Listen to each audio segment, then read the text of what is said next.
Hey everyone, Corvus here. Welcome to this video in which we'll take a look at this partially work in progress Black Coach. So this is the box if you're not familiar with the model I'm talking about. So as you can see, very complex, multi-part, big, all over the place kind of set. Different kind of things happening everywhere. So that's what I wanted to talk with you. What you can see it now here laid out on the table. I think the to put this somewhere else.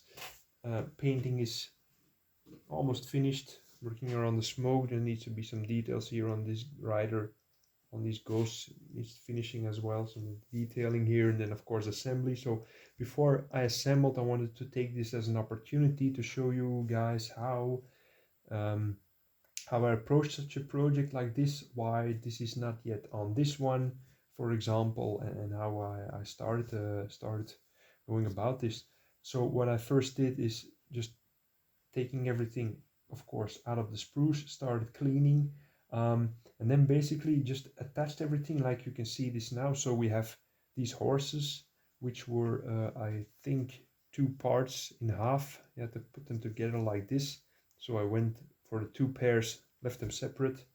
And in case you're wondering, this is how they will be joined in front of the carriage. We'll be using this, so these little spiky bits which come out of here, they go into the backs here.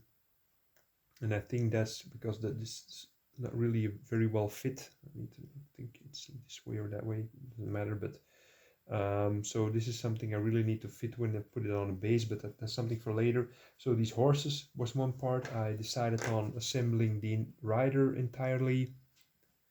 Then these ghosts are also pretty easy to assemble. Also assembled them in one go. You have the option here, because you can see this black bit here. Not sure if you see it. They're all attached to this piece of the carriage, and they are attached in a way, something like this. You can see these bits here, or this one, or yeah, somewhere here. You can see you maybe can attach them already. That's an option you have, but I decided to leave them separate like this. And then of course the carriage itself, I decided to assemble it like this. And if you do it like this, it's pretty, yeah, it was pretty okay to paint. Not really that difficult. There was always plenty of room here to get in between with your brush, so not really any problems with that. Also at the beginning I was thinking maybe I should glue this down first on the base, because this flat bit is where the entire thing attaches to the base, but in the end I thought, yeah, it's just going to be so much easier. You can hold it in your hand like this and paint it. Also for these lanterns you need a lot of movement room to get in between there. As you can see, there's some kind of grid here. You need a lot of movement space there with your brush, but if you do it like this, it's pretty okay. So this is the only thing that I cannot show you how I did it earlier. So of course I left out the casket, painted that separately. So what this basically is you have this bottom part comes together in one or two pieces. You have this bottom part and you have the casket, and then you have this top bit, which is basically one part from up here. So these poles you see here, they're attached to the roof bit. That's all one thing, or in fact these are on the sprue. There's a three bits. So you have the left side with three poles, the right side with three poles, and then the roof is one part. You put this I put these together, these three together, and painted it separately. So everything up here was one piece that I painted, glued everything together, painted as one piece, and then the bottom thing painted it as one piece, and then of course the casket. And with the casket you have the option to leave it open.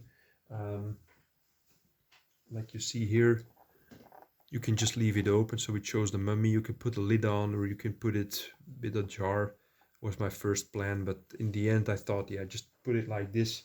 You're not going to see very much of it, of the vampire, which is basically in there. So I just decided to close it like this. So when I painted these three separate parts, I already glued this together, which went pretty nicely. So yeah, that's one piece, and in the end you need to put it on this, which is going to attach pretty easily with these contact points. So it's also something you can attach glue on there. It's not really very visible if it's not 100%, but I think this piece looks really amazing. Pretty good. Let me adjust the light a bit. Yeah. So that's one thing. Just going to leave that off for now. And then of course the rider is something you can already attach up front if you want to, but I decided to leave them off for some better reachability. As you can see, the whip and the weapon I still need to paint, but you can also put them on there if you want to save some time. But the only thing you need to take into account is you're handling this guy. You can see I'm wearing gloves. Usually I try to mount something on if I cannot mount it on a holder, even sometimes with a pin somewhere, I just wear the gloves and handle it like this. For these guys it's a bit separate. You've seen this, I'll forget the English names, a clothespin, or what is it called in English. Put it on there.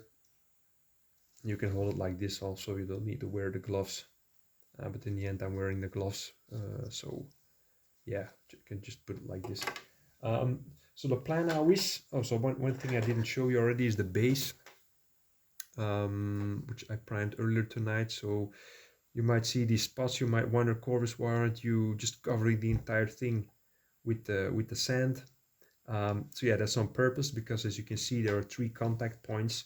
You have the bottom here, and then on each of the horses, the pair of horses, there's this also another contact point. So I'm not yet entirely sure how I tried dry fitting this with this thing here on the back, and then this attaches here, and that's going to be, I think, the most tricky bit of the entire model, is gluing everything together and putting it on the base at the same time. Because I noticed, like I told earlier, these little pins, they need to go in the back there.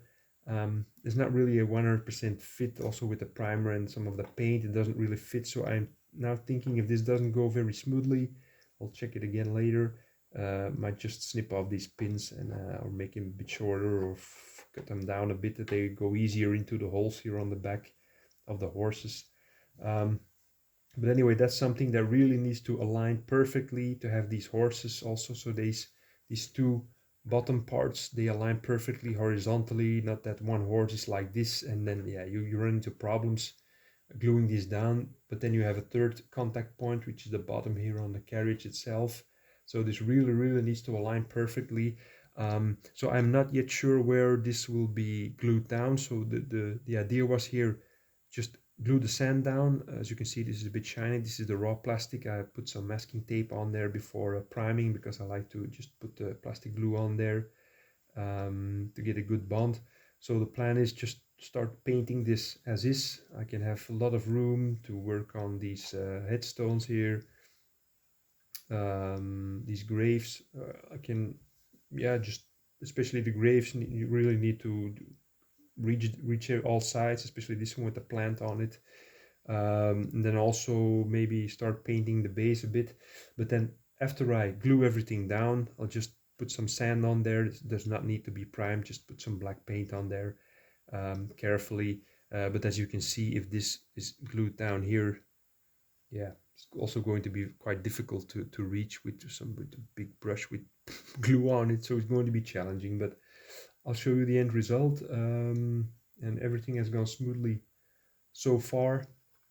So another thing, so that's the basing. That's the idea I have there, just to leave it like this.